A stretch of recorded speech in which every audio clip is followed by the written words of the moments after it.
Muy buenas noches. Mi nombre es Estefanía Ranquel, directora ejecutiva y asesora jurídica de Asociarte Global. Por intermedio mío, nuestra empresa extiende un cordial saludo a todo el talento humano en salud y les agradece por la labor que vienen realizando, no solamente en esta época, sino en todo momento. Somos conscientes de la enorme importancia que ustedes tienen dentro de nuestra sociedad. Somos una entidad sin ánimo de lucro creada por profesionales de la salud para profesionales de la salud. Contamos con abogados, psicólogos, auditores en salud, contadores y un equipo multidisciplinario dispuesto a asesorarlos integralmente. Nuestros servicios cubren asesoría jurídica, habilitación de consultorios, convalidación de títulos obtenidos en el extranjero, asesoría psicológica para nuestros afiliados y sus pacientes e implementación del sistema de gestión de seguridad y salud en el trabajo, entre otros. Pensando en ustedes y para proteger sus intereses, para quienes se afilien en esta época, tenemos un descuento del 10% de descuento en su mensualidad y pueden recibir mayor información escribiéndonos al WhatsApp 316-530-2911 o en nuestra página web www.asociarteglobal.com. En la noche de hoy queremos tratar un tema que ha sido solicitado de manera recurrente por nuestros afiliados que se dedican a la cirugía plástica, estética y reconstructiva y demás ramas afines a la mejoría estética de los pacientes.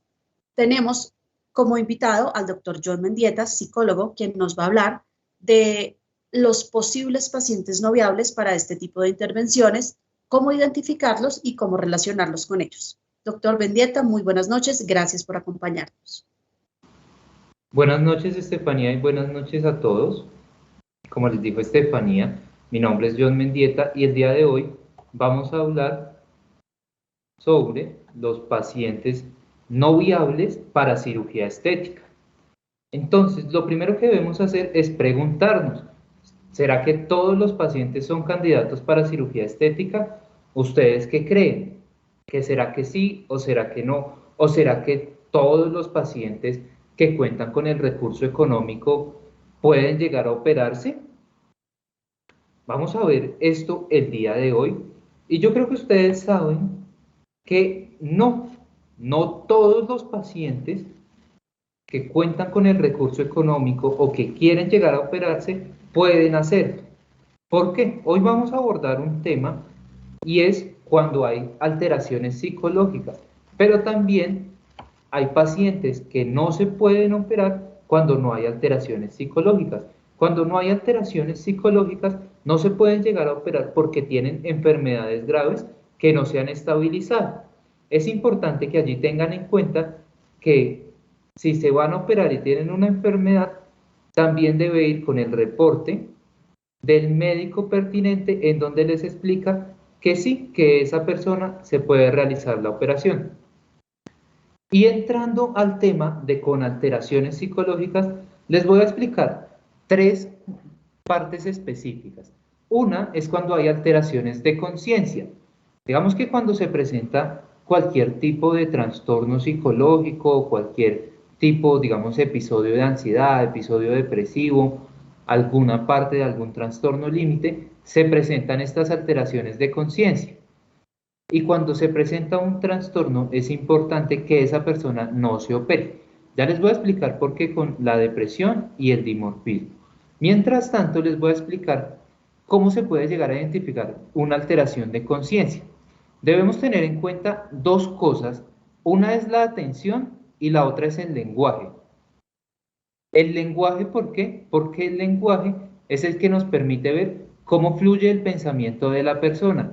Si ella tiene un pensamiento fluido y coherente o si en vez de eso tiene un pensamiento incoherente y con fallas. ¿Ok? Entonces, lo primero que vamos a ver es la atención.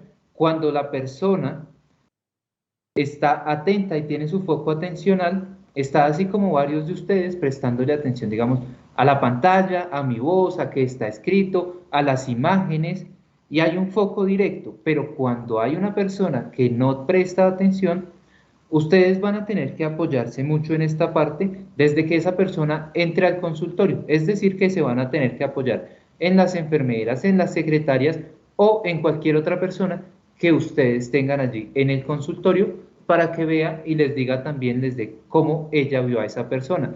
¿Por qué les digo esto? Es porque ellas son las primeras personas que van a entrar en contacto con los pacientes. Ellos son los que van a permitirles que firmen historia clínica, que firmen los datos, que firmen todo este tipo de cosas. Entonces, ellas se van a dar cuenta allí si, digamos, esta persona no tiene ese foco atencional cuando le pregunta 1, 2, 3, 4, 5 o 6 veces e igual y no comprende bien lo que se le está explicando. También se va a dar cuenta si, digamos, esa persona se le explica y casi que tienen es que decirle, venga, usted lo que tiene que escribir acá es esto, acá tiene que poner cuántos años tiene.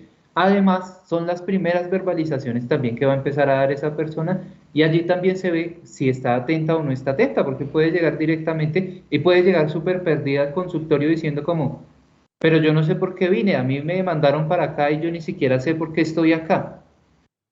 Luego, ustedes se van a dar cuenta directamente en el consultorio, cuando ingresan con ustedes, si esa persona tiene ese foco atencional porque va a estar prestándole atención a ustedes. En ese momento, la persona claramente, como ella es la que quiere realizarse una cirugía, ella es la que debe estar prestando la atención.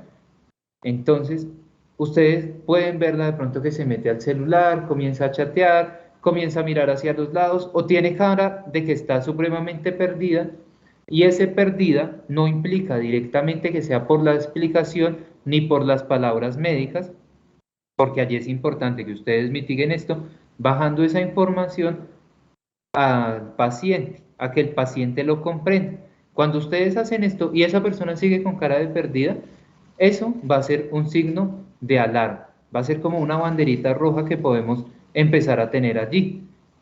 Luego, esta banderita roja se nos va a empezar a alterar más si ven que usted cuando les está hablando, su pensamiento, su lenguaje va a ser totalmente incoherente y puede ser porque, primero, esa persona puede que hable y hable y hable y hable y hable y hable y hable muchísimo y no se quede callada, como también, además de que habla muchísimo y no se queda callada, eso tiene que ir junto con que eso que está diciendo es supremamente incoherente. Puede estarles diciendo como, sí, no, es que yo me vine a hacer una liposucción, pero es que el sábado me voy a ir de viaje a las Islas del Rosario. Y ustedes dicen, pues no hay coherencia entre que se va a hacer una operación y que se va a ir a las Islas del Rosario el sábado. Sería diferente si la persona les dice, y se vería diferente, el lenguaje se vería mucho más concreto si les dice como, me quiero realizar una operación de liposucción, pero quiero que, si se puede, antes del fin de semana, porque tengo un viaje a las Islas del Rosario. Ahí habría una coherencia en el pensamiento, mientras que al otro lado estaría dando solamente frases sin sentido.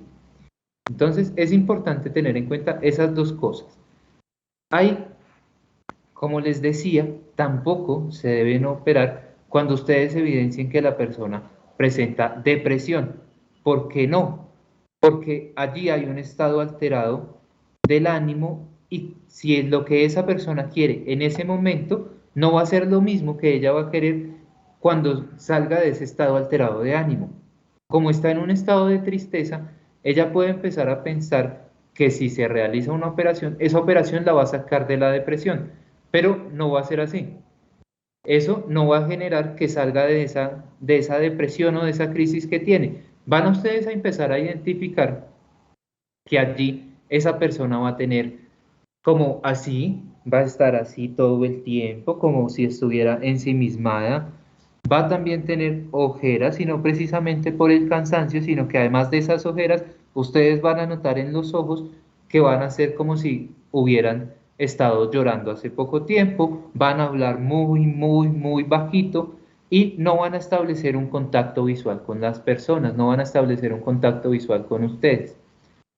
Son estas personas que van a tener además unas verbalizaciones de es que a mí todo me sale mal, es que a mí no me pasa nada bueno en la vida, es que yo sé que cuando me haga la operación ya todo va a empezar a cambiar, las personas me van a empezar a querer. Y esto va a ser otra banderita roja. Entonces, no se pueden llegar a operar así. Y con la que sí, nunca, nunca, nunca, pero nunca vayan a operar es cuando las personas presenten dimorfismo.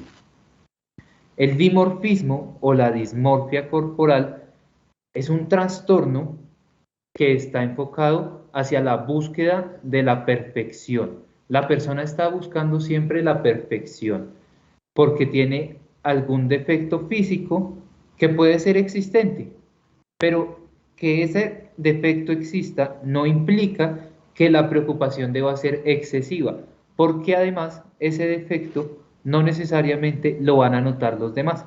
Les voy a poner un ejemplo.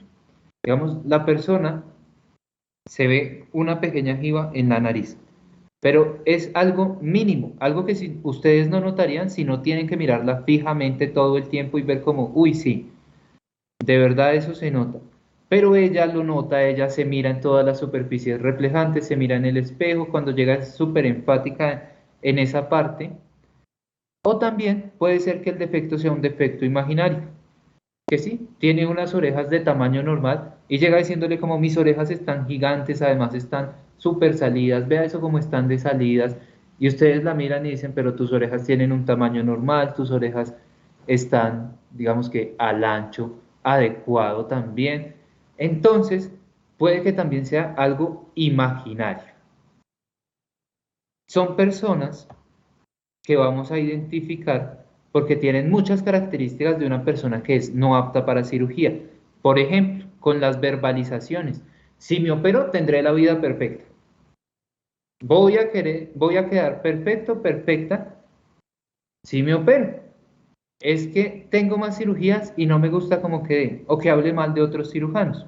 Estas dos últimas van a ser también un signo de alarma en cualquiera de los pacientes que ustedes tengan, especialmente para identificar a estos que presentan dimorfismo, porque como ellos están en una búsqueda de perfección, lo que quieren es ser perfectos en todo aspecto, entonces pueden hacerse una glutoplastia, pueden hacerse una mamoplastia, pueden hacerse liposucciones, pueden hacerse liposucción de papada, pueden hacerse rinoplastia, pueden hacerse infinidad de operaciones y cuando llegan a su consultorio, lo que les van a decir es como, no, pues a mí no me gustó cómo quedé, a mí los senos no me gustaron, eso, ese doctor que me operó es súper malo, yo no sé qué tenía mal. Allí ya ustedes ven que esto da un precedente. Si habla mal de los otros doctores, va a hablar mal de ustedes. Y así les diga que no, que no, que no, y que ella sabe que ustedes la van a operar bien, eso lo va a hacer en ese momento para generar esa empatía, para generar ese vínculo y para que ustedes se sientan bien con ella y no vean como que hay otras cosas que pueden llegar a pasar. ¿Ok? Las expectativas de las personas con dimorfismo son supremamente irreales. Les van a decir, es que cuando usted me opere, yo voy a quedar súper bien. Y ustedes van a tener que decirle como, no, espere, bájele un poquito porque vas a quedar bien, pero no súper bien, porque es que hay limitaciones en las cirugías. Hay cosas que no controlamos, como que tú te inflames, como que tu posoperatorio, cómo se va a dar tu posoperatorio. O por fin tendré la figura perfecta que quiero sin hacer ejercicio. Bueno, te hacemos la liposucción, pero si no te cuidas, no tienes los cuidados post, pues de pronto esa figura vaya a volver a lo que eras antes. Y ella no va a entender que es culpa de ella, sino va a entender después que la cirugía quedó mal y por eso está volviendo a la figura que tiene antes. Y el problema se los va, digamos, a achacar a ustedes y no va a pensar que es de ella. Importantísimo que evalúen ustedes esas expectativas y que bajen esas expectativas, como les contaba en el webinar pasado de manejo de paciente difícil, que intenten disminuir esas expectativas. ¿Cómo? Explicando bien los procesos, mencionándole hasta dónde se puede llegar, cuál es la opción de cambio y dejándoles claro que lo único que ustedes pueden realizar es una mejoría en forma física. Ustedes no pueden realizar una mejoría si esa persona llega diciéndoles, ¿sabes que si me opera usted tendré la vida perfecta? Pues no va a tener la vida perfecta, porque ustedes van a operar una parte física, no van a operarle la economía, ustedes no van a poder operarle las relaciones sociales, ustedes no van a poder operarles la emoción que sientan. Entonces hay que disminuir esas expectativas y poner esas expectativas en un punto realista. Otra parte es la edad, que yo sé que muchos de ustedes saben que hay cirugías estéticas que no están autorizadas sino hasta la mayoría de edad, mientras que hay otras que pueden estar autorizadas en menor edad y puede ser cuando implique que se vaya a presentar una calidad de vida en las personas. ¿Ok? Y importantísimo que ustedes tengan en cuenta que cuando es por otra persona, no la operen, por favor. Si ustedes se dan cuenta que ella se va a operar por otra persona, no lo vayan a hacer. ¿Por qué?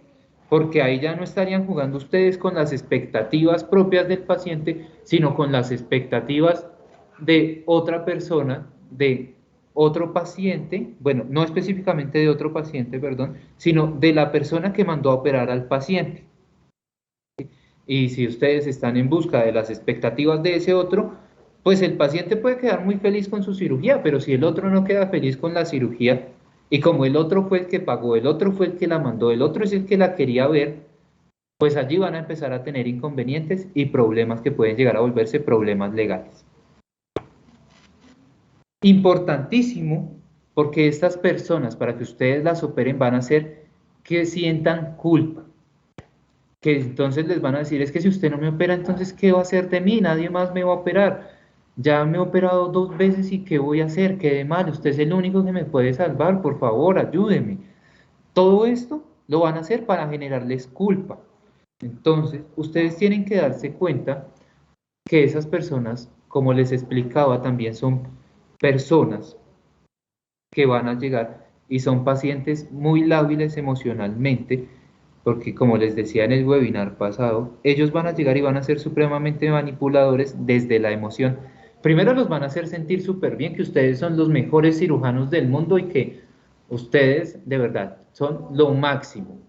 Luego, cuando ustedes empiecen a evidenciar que esa persona puede que no sea apta para cirugía, los van a empezar a hacer sentir culpa diciéndoles que como ustedes son lo máximo, si ustedes que son lo máximo no la operan, no va a haber nadie más que la pueda operar y no va a haber nadie más que la pueda arreglar.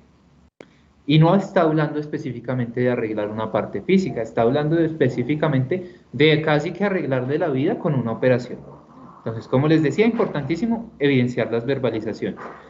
Para evitar la culpa, deben ser conscientes de qué es lo que está bajo su control y qué es lo que no está bajo su control. Bajo su control no está realmente que esa persona se vaya a sentir bien y se vaya a sentir a gusto si se realiza o si no se realiza la cirugía, si se da o se toma esa decisión. Bajo su control está que ustedes tomen esa decisión. Ustedes van a tomar esa decisión de realizar la operación, si se puede o si no se puede. Hay que tener autocontrol en esos momentos para decirles a ellos como, no, mira, no la vamos a realizar. ¿Por qué les digo autocontrol? Porque implica que ustedes puedan regular sus emociones. Como les decía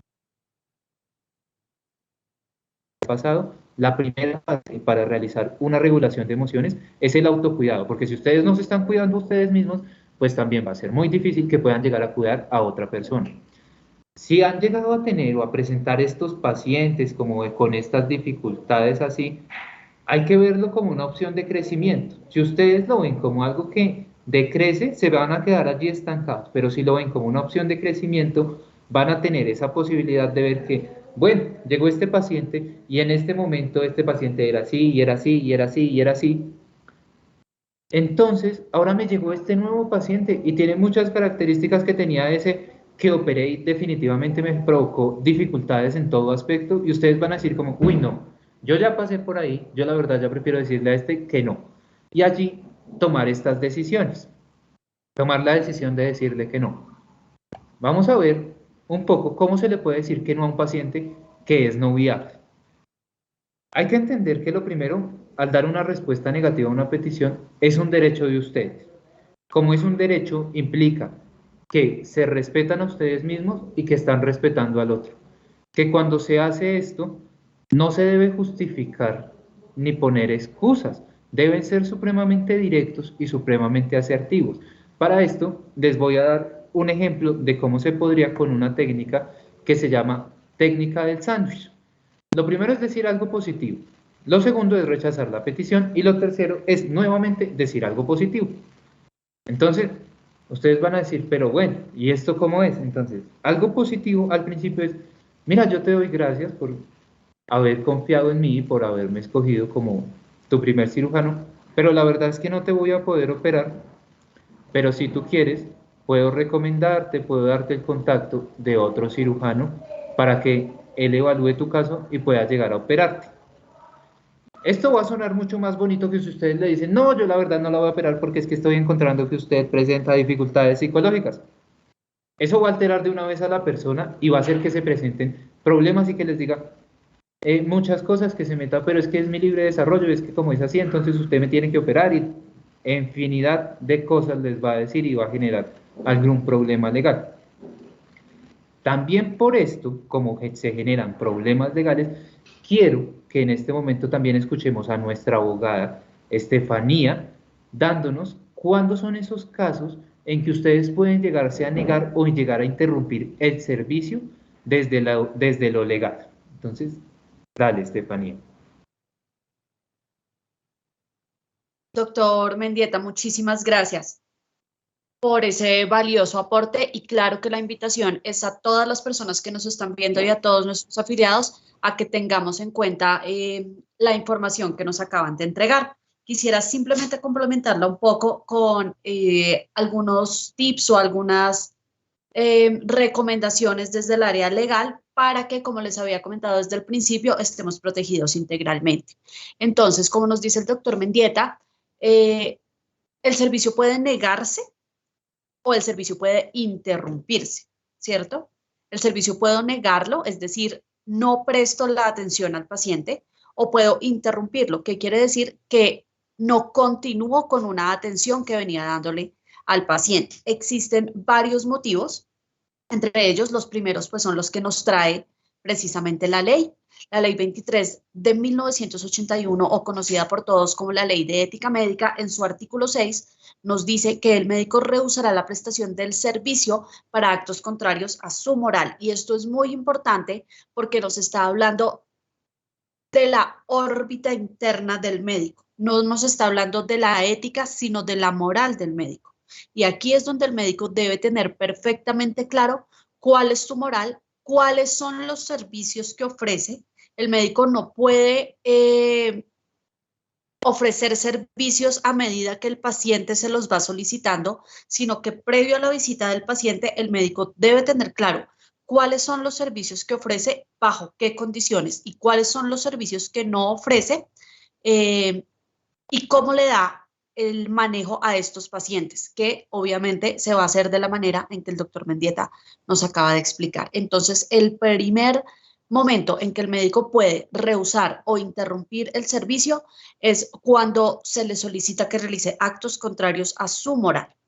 El segundo lo encontramos en el artículo 7 y ojo porque aquí nos trae de entrada una condicionante y es que las situaciones de las que voy a hablar no aplican cuando se trate de una urgencia.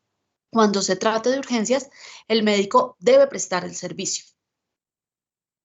Entonces, teniendo claro que no se tratan de urgencias, el médico puede excusarse de atender al paciente o interrumpir la prestación del servicio en 3 casos. El primero, cuando no corresponda a su especialidad.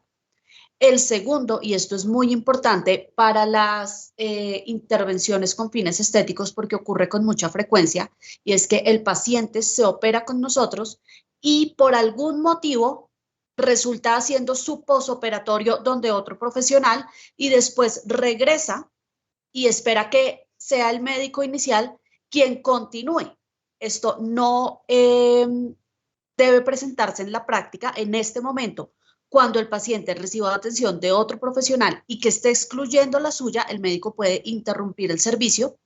Y otra situación muy importante que se ve también en la práctica del día a día de la cirugía con fines estéticos es cuando el paciente se rehúse a cumplir las indicaciones. Esto lo vemos todo el tiempo, son pacientes que después de realizarse procedimientos invasivos, procedimientos que han sometido a su cuerpo a un cambio brusco, quieren mostrar estas cirugías y salen de viaje, se exponen al sol, no se toman los antibióticos, lo vemos mucho en pacientes que se realizan cirugías de liposucción y lipectomía, se niegan a usar la faja porque dice que se ven gordas, porque dice que no se les nota la intervención. Entonces, esto es muy importante, pero para eso, ustedes como profesionales de la salud deben en todo momento estar pendientes al seguimiento. Recordemos que el periodo posoperatorio es un periodo vital para evitar complicaciones futuras con el paciente. Entonces, en estos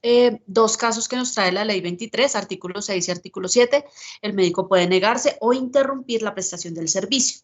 Y en cuanto a las cirugías con fines estéticos, quiero hablarles de la ley 1799 del 2016, que como todos sabemos, es la ley que buscó prohibir las intervenciones de cirugía estética en menores de edad. Sin embargo, la misma ley nos trae unas excepciones varias, y es cuando se trate de cirugías de nariz, cuando se trate de cirugías de otoplastia, cuando se trate de cirugías como, o intervenciones como peelings que afectan únicamente la parte externa de la piel, y cuando el paciente logre demostrar que a pesar de que es menor de los 18 años, esta cirugía es requerida por él porque de no llevarla a cabo va a sufrir un deterioro en su salud mental. Recordemos que según la OMS, la salud no solamente es la ausencia de enfermedades físicas, sino que tiene también un componente de bienestar general. Dentro de eso se encuentra la salud mental. Obviamente, cuando esto se ocurra, pues debe estar debidamente soportado por un profesional como lo es el psicólogo, el psiquiatra, pero debe estar debidamente soportado. No debemos quedarnos únicamente con la palabra del paciente, sino, si es el caso, hacer la remisión por interconsulta. Aprovecho este momento para recordarles que Asociarte Global presta este servicio para que nuestros afiliados puedan contar con este apoyo diagnóstico antes de prestar sus servicios a los pacientes que lo requieren.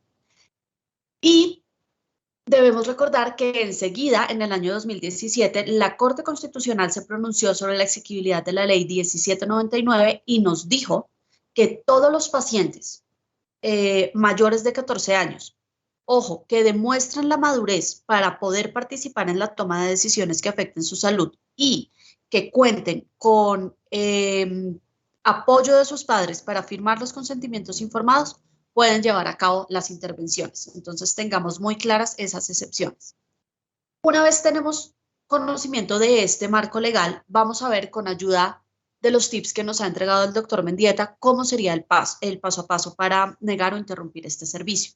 Lo primero es que debemos contar con asesoría legal previa, porque, como les comentaba, existe un abanico de leyes que a su vez traen sus excepciones, y debemos saber en cada caso dónde ubicar al paciente.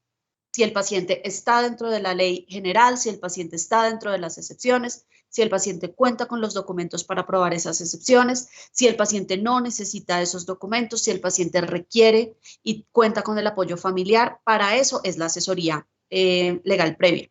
Y adicionalmente, porque los consentimientos informados deben ser redactados de forma tal que jueguen como el mejor amigo del médico y como el mejor amigo del paciente, que desde el momento en que se le entrega la información al paciente, éste pueda saber si efectivamente la intervención que está solicitando es la que requiere, y al recibir la información el médico pueda detectar si el paciente efectivamente comprende los riesgos y los beneficios que puede obtener con esa intervención, y puede tomar una decisión informada. Lo segundo es diseñar un protocolo de selección de pacientes. El protocolo de selección de pacientes se debe diseñar dependiendo de cada profesional en particular. Nosotros aconsejamos que no se use un protocolo general, sino que usted, según su práctica, lo desarrolle. ¿Cuáles, como les comentaba desde el principio, cuáles son los servicios que usted ofrece, cierto? ¿Cuáles son los servicios en los que usted es experto? ¿Cuáles son los servicios por los que más lo buscan? Si usted, a pesar de que la ley lo permite, simplemente va a dedicarse a pacientes mayores de edad, o va a estar cobijando las excepciones de pacientes mayores de 14 años, eso todo debe tenerlo definido de manera previa. No espere que se le presente la situación para intervenir, sino tenga todo definido de manera previa. Lo tercero es detectar las banderas rojas. Las banderas rojas, el doctor Mendieta pues las ha dejado supremamente claras. Entonces, no solamente conocerlas usted como profesional de la salud, sino que enséñelas, socialícelas con todo el personal que lo acompaña, para que si a usted se le escapa alguna, sean ellos su apoyo. El tercero es mirar en qué momento podemos detectar las preocupaciones del paciente, ¿cierto? Las preocupaciones del paciente debemos detectarlas en todo momento. No quiere decir que porque el paciente ya se realizó la intervención, dejó sus preocupaciones al lado. No, las preocupaciones continúan incluso en el periodo posoperatorio, que es uno de los momentos donde el servicio se puede interrumpir según lo que vimos anteriormente. Entonces, veamos qué es lo que está pasando con nuestro paciente, siempre acompañar al paciente y esto nos va a evitar futuros dolores de cabeza. Lo quinto es tener en cuenta la voluntad del paciente, y en esto me voy a apoyar muchísimo en lo que vimos en la parte de psicología, porque debe nacer de la voluntad del paciente el querer realizarse esa intervención. Muchas veces las personas no se sienten inconformes con algún rasgo de su cuerpo, no se sienten inconformes con el tamaño, con la forma, con la proyección, pero son sus familiares, es su pareja quienes las impulsan a esto. Y eso es algo que nosotros debemos detectar en todo momento. ¿Es la voluntad del paciente realizarse esta intervención o yo detecto que el paciente está aquí por voluntad de otra persona? De ser así, de estar viciada la voluntad del paciente y estar el paciente siendo manipulado por otra persona, inmediatamente debemos saber que ese servicio no se puede prestar. El sexto es desde el inicio tener claro qué es lo que estoy ofreciendo. Debemos recordar que la obligación de los médicos es de medios, más no de resultados, a menos de que el médico se comprometa a obtener ciertos resultados. Entonces debemos ser claros en qué estoy ofreciendo desde el momento en que me publicito en redes sociales, qué ofrezco en mi página web, qué le estoy ofreciendo al paciente cuando viene a mi consultorio, porque después eso es lo que el paciente y la ley me va a exigir. Y lo séptimo es que puede ocurrir que se rompa la relación médico-paciente, que la comunicación se deteriore al punto en que ya no sea posible entre esas dos personas y de manera previa yo debo contar con una guía y con una persona que sea un tercero neutral para siempre poder hacer el seguimiento y ver que la salud del paciente no se encuentre en peligro. Entonces, dicho esto, queremos agradecerles por habernos acompañado. Queremos invitarlos a que nos cuenten cuáles son las charlas que quisieran ver en un futuro, y los dejo nuevamente en compañía del doctor Mendieta. Sí, así como decía Estefanía, ya vamos a terminar. Esta es la última diapositiva, que es para explicarles cuáles son los pacientes viables para cirugía estética. Pues a partir de lo que ya vimos cuáles son los no viables, pero cuáles son las características principales de una persona que sí puede realizarse una cirugía estética. Son que sea estable emocionalmente, que presente expectativas realistas, que no presente verbalizaciones negativas ni frente a ella misma, ni frente a operaciones anteriores, frente a los doctores, y que no presente alteraciones de conciencia. Esas serían como las 4 características más importantes que debemos tener en cuenta. Ya allí pues habíamos visto que también puede llegar a ser una persona que cumpla con la edad adecuada y que cumpla con las otras características que hemos llegado a ver. Entonces, para mí es un gusto encontrarme con ustedes, tener estos espacios con ustedes para asociarte también. Entonces acá les dejamos los datos de contacto de asociarte, el número del teléfono 316-530-2911. Pueden seguirnos en nuestra página de Instagram, Asociarte Global, y también pueden visitarnos en nuestra página web www.asociarteglobal.com. Los estaremos esperando todas las preguntas y las nuevas temáticas que ustedes quieran llegar a conocer. También vamos a estar muy atentos y muy pendientes. Ya saben que somos una empresa que trabaja directamente para ustedes, para ese personal médico, y vamos a apoyarlos en lo que ustedes necesiten. Entonces, les agradecemos mucho que hayan estado acá. Agradecemos también a la doctora Estefanía Rangel por sus intervenciones en la parte legal. Muchísimas gracias a todos y que estén muy bien.